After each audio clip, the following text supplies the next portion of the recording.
Nah ini udah, kalau memang kayak misalnya tadi dikatakan ada yang ingin berdebat lagi atau berdiskusi, apa sih yang mau didebatkan lagi?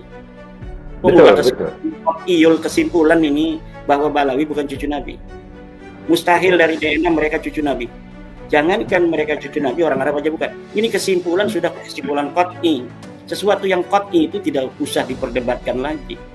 Sesuatu yang belum jelas itu baru sesuatu yang ditaruh di meja. Iya. Betul. Kalau sesuatu yang qat'i bahwa gula itu manis, lah kita tidak boleh menerima sebuah pernyataan dari orang lain bahwa gula itu pahit. Kita sudah merasakan bahwa gula itu manis. Ini namanya qat'i. Sesuatu yang qat'i tinggal rasakan aja bareng-bareng. Nggak boleh husnudon. Nggak, saya nggak mau rasain gula. Saya mau husnudon aja. Nggak boleh, bos. Kalau saya mengatakan gula ini manis, sudah merasakan. Anda mengatakan gula ini pahit, bagaimana? Nggak mau saya merasakan. Saya maunya husnudon bahwa gula ini pahit. Nggak boleh seperti itu. Nah ini maka Gus Aziz ini luar biasa. Gus Aziz ini adalah salah satu putra Nusantara yang hari ini memberikan pencerahan tanpa ada rasa bosan. Bang TJ demikian. Saya bukan ini di depan orangnya memuji, karena memang sepantasnya. Karena setiap masa akan melahirkan anak-anak kebanggaannya. Masa lalu ada Panglima Polim, masa lalu ada Teguh Umar, masa lalu ada Cut Nyadin, masa lalu ada Hamengkubuwono, masa lalu ada Wang Sakara, masa lalu ada Pastin, masa lalu ada banyak putra-putra Nusantara yang pada zamannya mereka tidak hanya tidur nyenyak di kasur-kasur mereka, tidak hanya nyaman dengan kekayaan yang mereka miliki sementara melihat rakyatnya menderita. Mereka berani berdepan, mengambil resiko, masuk ke hutan, dicaci maki demi membela bangsa dan negaranya pada saat itu. Dan hari ini Nusantara melahirkan sosok-sosok itu banyak sekali yang siap, tidak populer, yang siap untuk mencerahkan saudara-saudaranya. Karena apa? Karena yang menjadi korban hari ini adalah saudara-saudara mereka. Dan wajib bagi mereka untuk memberikan pencerahan itu, walaupun yang diberikan pencerahan marah terhadap mereka. Makanya kasih senyum saudara kita yang masih marah kepada kita. Kenapa? Karena kita begini untuk mereka. Kalau misalnya ada orang begini, misalnya ada orang penelitian membentuk atau mengawinkan buah mangga yang satu dengan buah mangga yang lain. Ini buah mangga manis, tapi dia tidak enak dagingnya. Ini buah yang enak dagingnya, tapi tidak manis. Kemudian muncullah sebuah pohon. Setelah muncul sebuah pohon, kemudian berbuah ribuan buahnya. Bagaimana cara kita untuk mengetahui hasil perkawinan buah ini berhasil atau tidak, buahnya manis atau tidak? Ketika buahnya sudah kelihatan matang, kita icipi, kita jajal, manis atau tidak. Nggak boleh kita sudah bersusah payah, jangan sampai kita terluka. Kita jangan mencicipi buah ini, kita bikin iklan aja di televisi bahwa buah ini manis, enak, dan gurih, lalu kita jual ke seluruh pelosok negeri. Kemudian nanti orang-orang marah kalau ketahuan ini nggak manis. Itu biarin aja. Bagaimana keadaan? Husnudon. Kalau asam husnudon. Lalu mesenlah misalnya Gus Aziz Jazuli ini dari gunung di Anyer sana. Mesen 5 kilo. Pas dijajal pahit ini. Tidak sesuai iklan yang ada. Nggak boleh komplain. Katanya manis, tapi ternyata pas di jajal ini pahit. Apa yang harus dilakukan oleh Gus Aziz Jazuli ketika dia melihat tetangganya mesen buah yang sama? Katanya Gus Aziz Jazuli ulama juga, seorang ulama membeli buah itu. Saya juga beli. Apakah ketika ditanya Gus Aziz Jazuli, Gus, apakah buah itu manis? Apakah kecut? Apa yang harus dijawab oleh Gus Aziz Jazuli? Pahit atau manis? Pahit. Kalau saya berarti Gus Aziz Jazuli berbohong. Atau dia tidak bertanya. Tetangganya tidak bertanya, tapi Gus Aziz Jazuli tahu tetangganya mau beli. Apa yang harus dilakukan oleh Gus Aziz Jazuli? Yang harus dilakukan oleh Gus Aziz adalah memberitahu pada dia, jangan beli buah itu karena buah itu pahit, tidak sama dengan iklannya. Nah, ini saya yakin, saya itu melihat orang-orang Gus Aziz sebagai alumni Yaman, Bang TJ sebagai alumni Petamburan. Betul. Saya juga teman banyak habaib-habaib dan lain sebagainya dulu. Rumah saya itu tempat persinggahan para habaib, Bang TJ. Ada yang mau ke Palembang mampir dulu, ada yang mau ke Pandeglang mampir dulu. Biasa-biasa aja. Teman-teman saya itu memang sejak bab nasab ini nggak ada yang datang lagi kecuali satu orang, dan sekarang sudah orangnya meninggal dunia. Biasa-biasa aja walaupun udah tahu bab nasab itu. Nah, ini yang apa namanya hari ini tidak boleh ada misalnya seseorang yang mengatakan bahwa orang-orang itu karena kebencian. Kebencian seperti apa? Apakah orang yang mengatakan buah pahit itu pahit adalah karena kebencian? Bukan, itu karena kasih sayang dan cinta agar tidak banyak orang tertipu seperti saya yang telah beli buah 5 kilo yang katanya manis ternyata pahit. Nah, itu mungkin Bang TJ. Mohon maaf. Betul. Ya. Sangat bagus sekali analogi dari Kiai Imad ya terkait masalah itu. Saya sering juga mengatakan kepada teman-teman bahwa kita beragama itu modalnya bukan husnudon, tetapi harus ada dalil. Ketika dia mengatakan sesuatu itu harus bisa dibuktikan melalui dalil. Nah, jadi begitu kita beragama, bukan husnudon. Ada maling masuk ke rumah, ada rampok masuk ke rumah, husnudon aja. Kan nggak bisa seperti itu. Apa-apa husnudon, ada penjahat. Kita harus berhusnudon kepada sesuatu yang memang kita belum tahu. Tetapi di balik husnudon itu, kalau memang gerak-gerik dia mencurigakan, kita harus waspada. Waspada itu penting. Bukan husnudonnya dikedepankan gitu. Contohnya seperti sekarang. Ketika mereka tidak bisa membuktikan kitab sejaman seperti yang dipertanyakan di awal-awal oleh Kiai Imad, malah sudah mereka ngirim orang ke luar negeri untuk bertamasya. Ketika beliau pulang dari tamasyanya, belum bisa juga untuk membuktikan apa yang mereka bilang. Kemudian mereka merubah aturan. Syuhra wal istifadah dan husnudon aja. Syuhra wal istifadah seperti apa yang sering kita dengar pernyataan Kiai Imad, kalau belum ada yang mendebat atau belum ada yang mengingkari, masih sah-sah aja gitu. Syuhra wal istifadah. Tapi kalau ada yang bertanya, kalau ada yang mempermasalahkan, kemudian kita nggak bisa jawab, syuhra wal istifadahnya gimana itu gitu. Nah, jadi ini sangat menarik. Ya. Kalau sekarang kan tidak lagi mencari kitab sezaman, tapi dalil daripada saya dan Gus Ajus Jazuli, yaitu kitab Sejarah Mubarakah yang dihancurkan. Sekarang narasinya Sejarah Mubarakah itu ternyata bukan karangan dari Syekh atau Al-Imam Fahruddin Ar-Razi, tetapi dari Ibnu Aibah. Itu ngomong di Malaysia.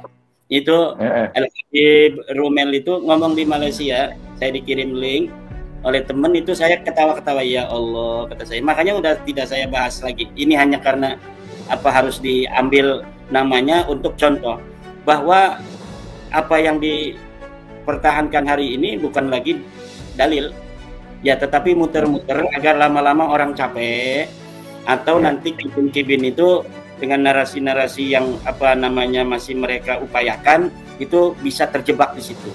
Ya, tetapi semua ada masanya, dan hari ini adalah masa di mana nasab mereka ini sudah terbongkar. Di Yaman kemarin dari keluarga Bawazir baru ditulis kemarin ya 20 berapa tanggal berapa? Tanggal 13 ya, hari Rabu itu.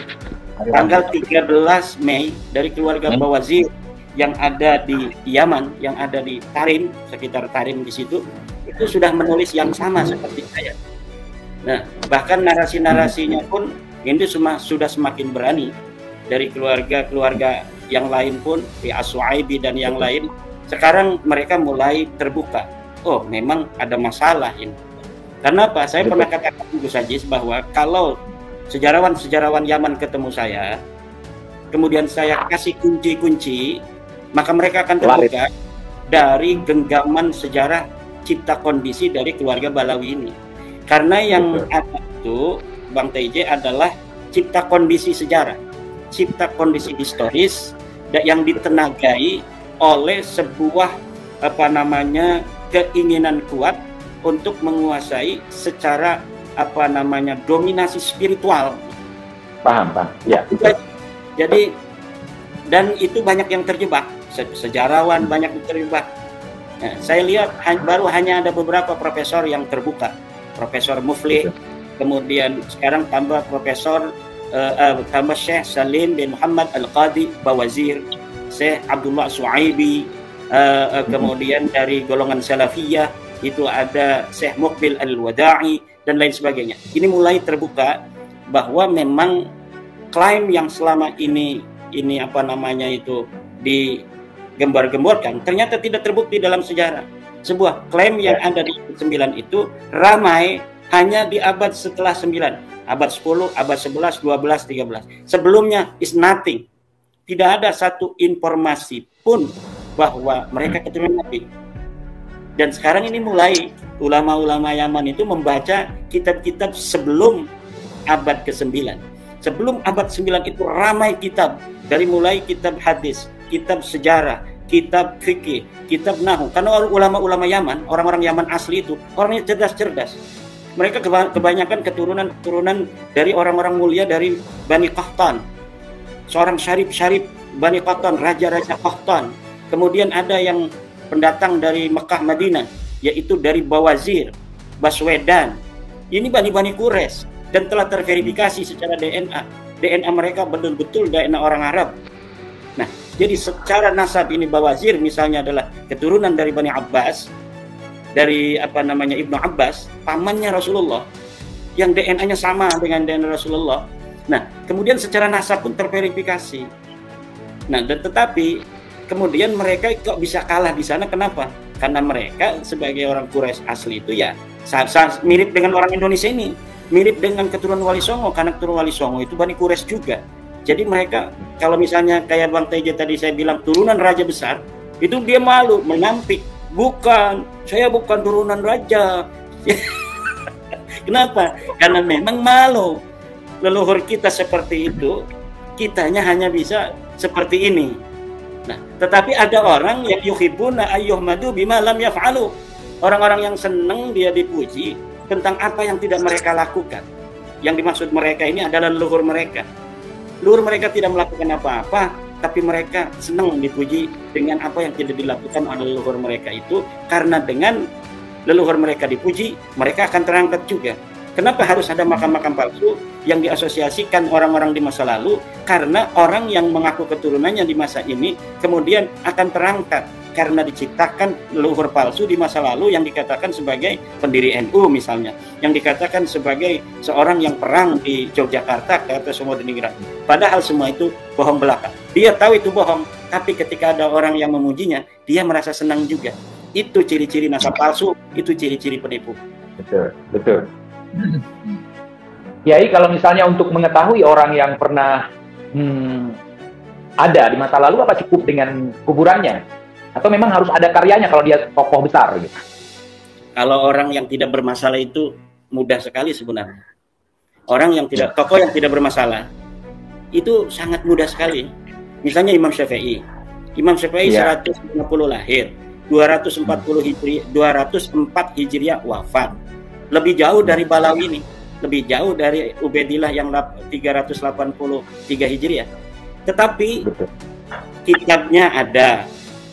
Kemudian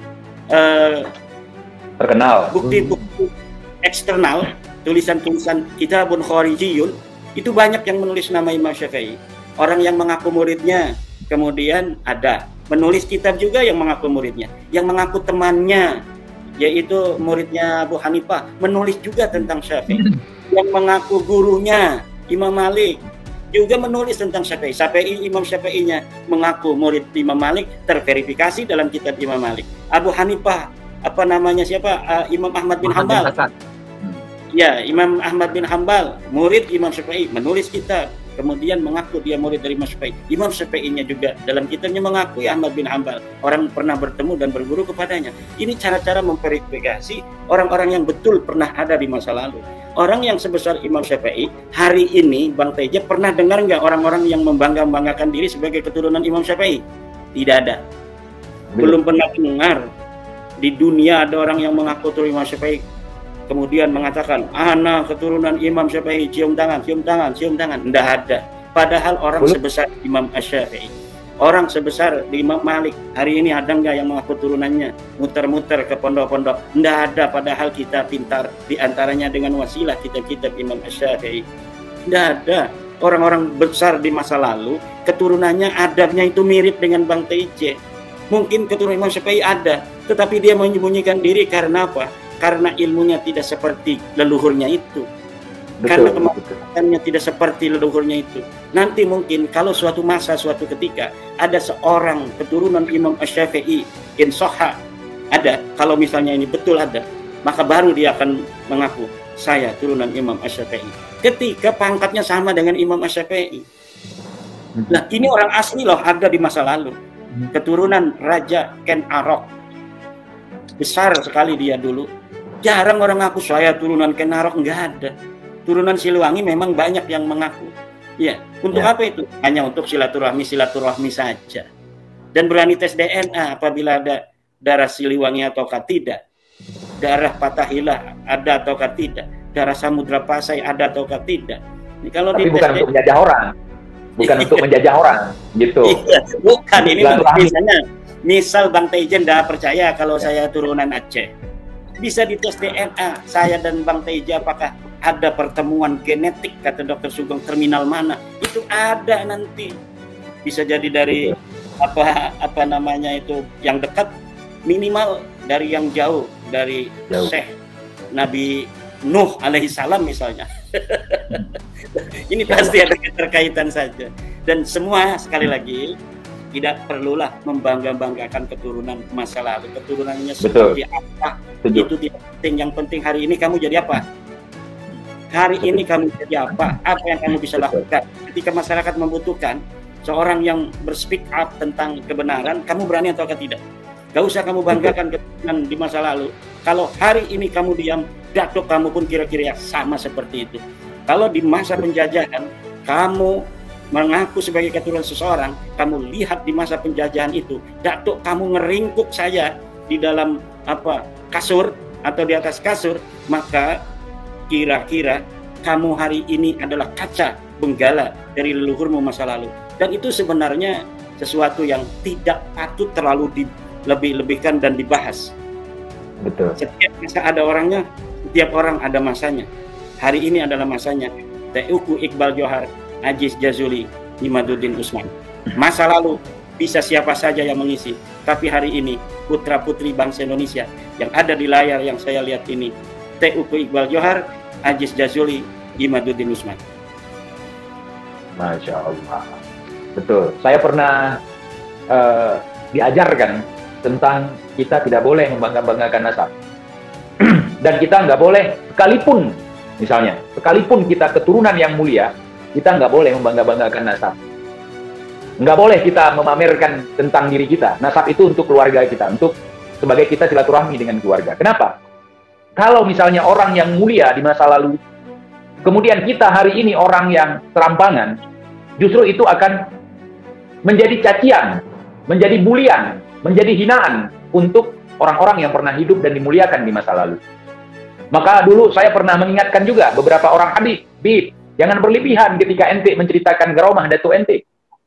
Karena suatu saat nanti, apabila itu tidak sesuai dengan apa yang diajarkan, dengan apa yang disebut dengan kebenaran, justru itu akan berbalik, menjadi bulian, menjadi makian, menjadi hinaan. Dan itu kenyataan hari ini, Yai, dan juga Gus Jazuli. Itu sudah kita ingatkan. Iya, karomah itu begini ya. Mungkin terjadi, tapi tidak hanya untuk orang masa lalu. Orang masa kini bisa berkaromah. Udah, begini aja. Jangan bicarakan karomah-karomah orang yang masa lalu. Atau ilmu-ilmu orang yang ada di masa lalu dibangga-banggakan orang yang nggak ada. Sejarahnya nggak ada, lahir juga nggak kali itu. Banggakan. Yang ada aja siapa? Yang ada hari ini, coba keramatnya yang bisa nurunin apa namanya itu, lantai dari emas. Lantai emas. Ya, ini bangsa Indonesia lagi butuh ini untuk makan gizi gratis. Rakyat. Kalau siapa yang bisa tuh dari Balawi? Jangan bicarakan masa lalu tidak bisa diverifikasi. Sesuatu yang tidak bisa diverifikasi itu subjektif dan spekulatif. Sekarang kita butuh kebenaran objektif. kebenaran objektif, kebenaran yang bisa diverifikasi, kebenaran yang berdasarkan data, siapa yang masih hidup, jangan yang sudah wafat dikatakan hafal hadis sekian juta, yang masih hidup siapa, kita bisa verifikasi.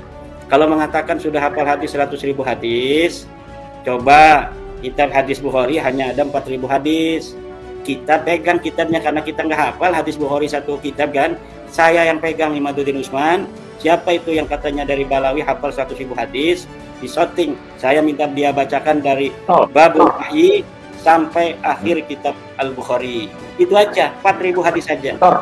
Kalau misalnya itu hafal, saya kasih hadiah HP saya yang panas ini mati tadi. HP baru 15 menit kita ini langsung panas, 3 detik lagi HP Anda mati. Saya tambah hadiahnya. Saya kasih Asbaqul Majmumah ini. Asbaqul Majmumah yang fungsinya bisa melihat sesuatu yang tidak kelihatan. Ya, jadi itu karomah itu.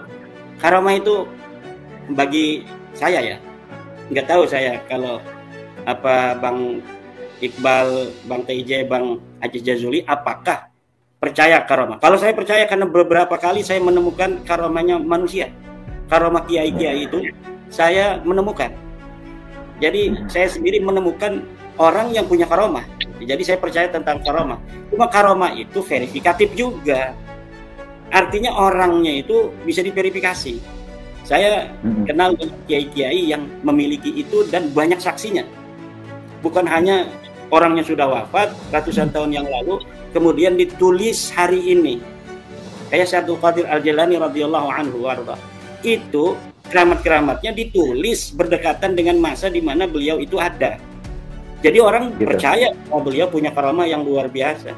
Tapi karamah-karamah dari keluarga Balawi yang saya temukan dari Ali Khalil Qassam, Faqih Muqaddam, dan kemudian Sahib Mirbat, itu tidak ada landasan teoritis yang dapat membantu bahwa itu adalah sebuah kebenaran objektif. Kenapa? Tidak ada referensinya. Adanya di abad 9. Surat menyurat antara Faqih Al-Muqaddam dengan Sa'aduddin Az-Zifari. Tidak ada itu. Kenapa saya berani mengatakan tidak ada? Karena peristiwa yang terjadi 653 Hijriyah dicatat 895 Hijriyah. Nah, ini tidak ada sama sekali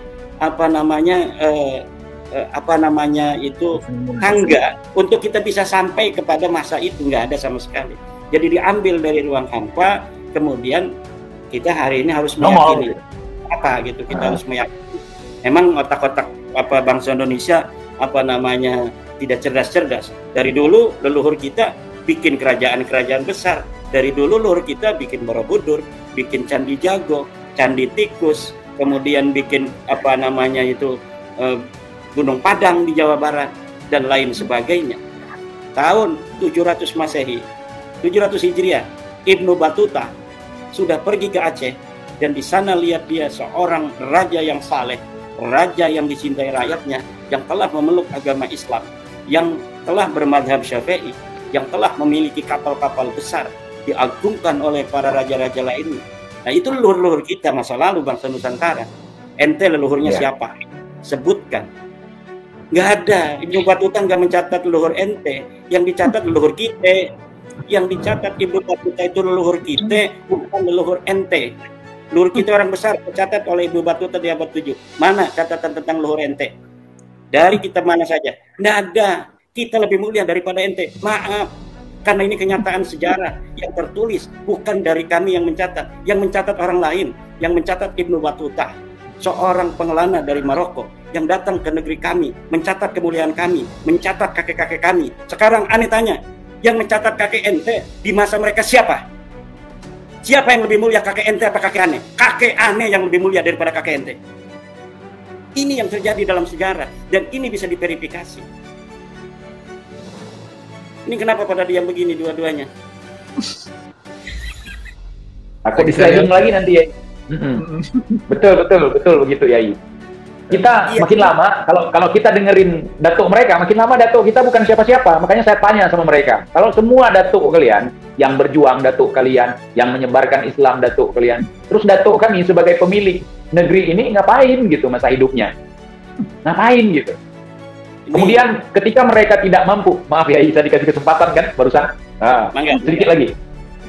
Seandainya semua itu datuk mereka, kemudian ada datuk kita yang hebat gitu, seperti misalnya Wali Songo gitu kan, maksudnya datuk bangsa Nusantara, nanti takut di framing saya ngaku-ngaku cucu Wali Songo gitu.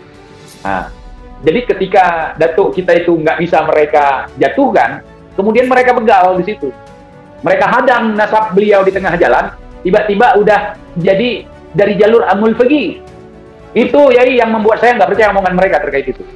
Saya dari kecil, ya kan, sampai kakek saya meninggal, tidak ada yang cerita bahwa para sunan ini, para wali 9 ini adalah dari jalur amul fagi, Ba'alawi. Dan itu banyak diketahui oleh orang Aceh terkait masalah itu. Jadi mereka kok bisa mau membegal, nunggu di tengah jalan, kemudian diambil satu-satu datuk mereka. Kemudian tadi Kiai Imad sempat menyinggung tentang hapus saja nama-nama luar negeri gitu. Seperti misalnya Bin Syihab, seperti misalnya Bin Smith. Dulu Kiai pernah di tahun 65 orang Ba'alawi yang bermarga Aidit itu berbondong-bondong marga Aiditnya dihapus. Gitu. Sekarang muncul lagi di permukaan. Yang membedakan Aidid dengan Aidit gitu. Itu Aidit PKI, kalau Aidid itu Ba'alawi gitu. Jadi kalau As-Saqaf itu Habaib, kalau As-Segaf itu terserah ya, karena ada Kiai Mat saya nggak lanjut. Kemudian kalau Bin Sumaid itu Habaib, kalau Bin Semit itu PKI mungkin karena salah huruf. Nah, atau Yahudi Amerika marga Smith. Nah, gitu ya. Jadi saya kesal ketika mereka mengatakan bahwa Wali Songo itu nggak ada keturunan. Kalaupun ada, itu dari jalur perempuan. Habis itu Wali Songo itu dari jalur amul fagi, satu jalur dengan anak Bin Smith gitu. Ini orang kenapa? Ini orang gitu. Kok tiba-tiba ngaku gitu? Dulu kemana aja? Nih berhubung dengan Kiai Imad nih, saya lepaskan unek-unek, saya lepaskan Iqbal gitu. Jadi dulu saya pernah nanya sama mereka, kenapa Wali Songo itu nggak ada yang di depan namanya itu Habib gitu. Oh, Wali Songo itu kan zuriat Nabi. Wali Songo itu nggak pakai habaib, ya kan? Karena di situ ada Belanda. Kalau Belanda tahu beliau habaib, habis dibunuh, habis ditumpas gitu. Terus kenapa Utsman bin Yahya itu Munir Utsman, Mufti Batavia itu besar sekali nama Habibnya gitu. Al-Habib Al-Sayyid Utsman bin Fulan bin Fulan bin Yahya. Kenapa nggak takut? Kenapa justru dikasih pangkat, dikasih jabatan gitu. Jadi cerita mereka itu nggak sinkron gitu. Akhirnya tumpang tindih narasi mereka versus narasi mereka sendiri. Akhirnya kita dipaksa untuk husnudon aja.